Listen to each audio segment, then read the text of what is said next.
Uma grande força às vezes pode sim estar atrás de uma grande fraqueza.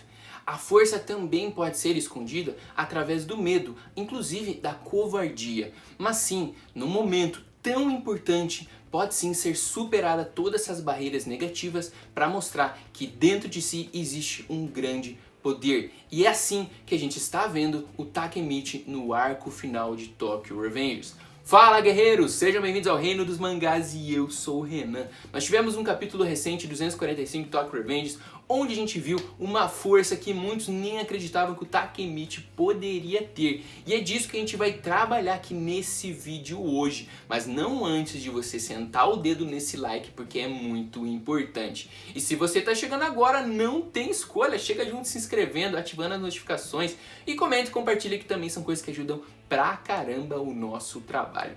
Vamos pra vinheta que daqui a pouquinho a gente vai falar tudo sobre essa força do Takemichi e mostrar alguns pontos que provam que ela sempre esteve lá, só a gente talvez não tenha visto.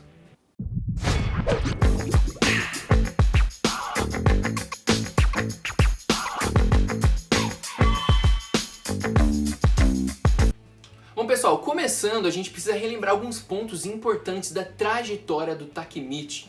Ele é um cara que desde criança sempre foi muito destemido, mas em determinado momento isso acabou sendo rompido. Se a gente lembrar, o primeiro plot inicial de Tokyo Revengers, muito se passou em cima da morte da Emma. E como aqui eu vou dar um spoiler, já fiquem preparados, a gente sabe que a morte da Emma, na maioria das vezes, se não em todas, se deve ao Kisaki. Kisaki que era apaixonado pela Emma, Emma que era apaixonada pelo Takemichi, e essa paixão começou justamente no comecinho da infância, quando Emma e Kisaki eram amigos, mas Emma acabou se apaixonando por um jovem garotinho que queria ser um herói, totalmente destemido, sem medo de nada. E quem era esse garoto?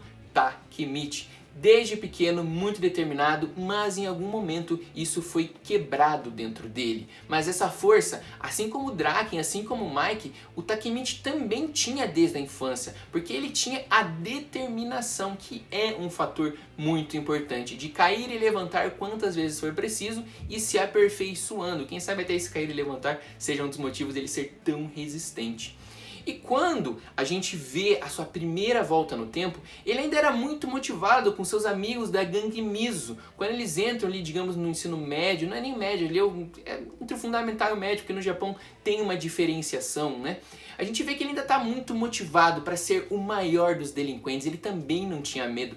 Tanto que o começo de Tokyo Revengers, a gente vê ele voltando no tempo. E no tempo, lá no começo, como se nunca tivesse tido uma viagem, a gente vê eles todos determinados para ir lá dar uma surra na galera do outro colégio do mesmo ano. Não uma turma mais velha, mas do mesmo ano. E foi lá que talvez a gente tenha visto a ruptura desse espírito que tinha dentro do Takemichi de destemido, de forte, de querer ir pro desafio. Porque ele foi simplesmente humilhado pelo Kiyomasa naquele fato. E não apenas ele, todos os seus amigos. E também tem a questão culpa, que muita gente esquece desse fato. Por que culpa? Ele só não foi humilhado, apanhando pra caramba? Não, tem a culpa que ele leva por tudo que aconteceu com ele e com seus amigos, de se tornarem ali os escravos do Kiyomasa. Claro, né? Lembrando que se não tivesse acontecido nenhuma alteração, que foi de fato o que aconteceu na primeira linha do tempo, onde ele foi humilhado, eles se tornaram escravos, apanhavam todo dia, tinham que fazer de tudo, dar o seu dinheiro, fazer tudo que acontecia para o Kiyomasa, que fazia parte da Toman. Por que ele se sente culpado? Porque foi através de um erro dele, ele achar que o primo dele era poderoso, que poderia proteger ele dos caras mais velhos, e ele meio que comprou aquilo que daria certo. Então todo mundo se ferrou por culpa dele. Então sim, tem dois fatores importantes nesse começo de história que muita gente esquece. Não apenas apanhar e ser humilhado, mas também a culpa de ser responsável por aquele destino horrível que eles tiveram e de todos os seus amigos. Então é bem legal você pegar esse ponto. Depois tem tudo que aconteceu, a vida dele foi um fracasso e tudo mais. Aconteceu essa ruptura no tempo, quando ele teoricamente morreria, né, quando ele cai na linha do trem, volta para o passado e tenta reescrever as coisas para proteger a Hina.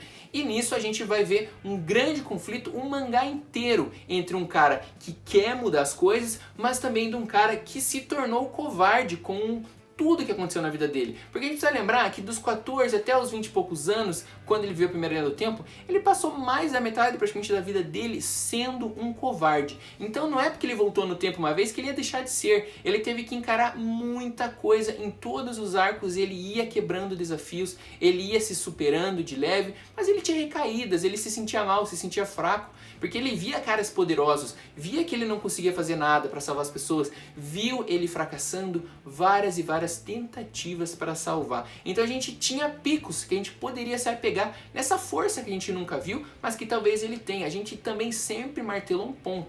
Ele é um cara resistente, ele é um cara resistente, ele é um cara resistente. Por quê? Ele aguenta apanhar quantas vezes forem possíveis, né? Pequenas exceções, né? Por exemplo, a surra do Muto, a surra do Mike, foram momentos que derrubaram ele mesmo. Mas a maioria das vezes ele conseguia se levantar, principalmente nas vezes que ele tinha uma determinação que superava a sua covardia. Lembrem-se, o momento que ele precisou muito salvar o Draken. Draken lá no começo do arco da Mobius, né? Ferido, esfaqueado, ele carregando nas costas, era a separação entre a vida e a morte do Draken. Então ele precisou enfrentar o Kiyomasa com tudo, levou até a facada na mão, mas ele conseguiu superar um cara que era mais forte na prática do que ele, mostrando que a determinação sim pode, em picos, superar a covardia. Só que essa determinação, ela precisa ter um pouquinho de força para acontecer pelo menos. E essa força é justamente o que ele tinha dentro dele e que ele escondeu. Porque assim, ninguém tem treinamento militar aqui, tirando o Mike, que é um cara prodígio, teve treinamento sim, de lutas, artes marciais, mas a grande maioria não, é a força mesmo bruta. São adolescentes, tudo bem, tem um pouquinho mais de força exagerada do que deveria ser para um mangá sem poderes, mas por que o Takemichi não pode ter o que a maioria tem? Que é essa força de dentro, mostrar isso acontecendo. E são esses picos que a gente precisa se apegar para mostrar sim que o Takemichi pode ser forte. Depois desse ato do Kiyomasa, é importante sim a gente lembrar outro momento muito importante, que foi o arco da Black Dragons, onde a gente precisou ver tanto Mitsuya, quanto Hakai e quanto o Takemichi aguentando muita porrada de um gigante que era o Taiju Shiba. Ele resistiu, apanhou pra caramba e conseguiu revidar uma das cenas mais clássicas. É a própria thumb aqui desse vídeo, que foi o confronto entre Takemichi e Taiju Shiba, que com certeza deve ter sido o cara mais poderoso que ele enfrentou em todo o Tokyo Revengers, e ficou ali de pé trocando golpes, cara. Foi muito incrível. Mais uma vez mostrando que a determinação supera a covardia.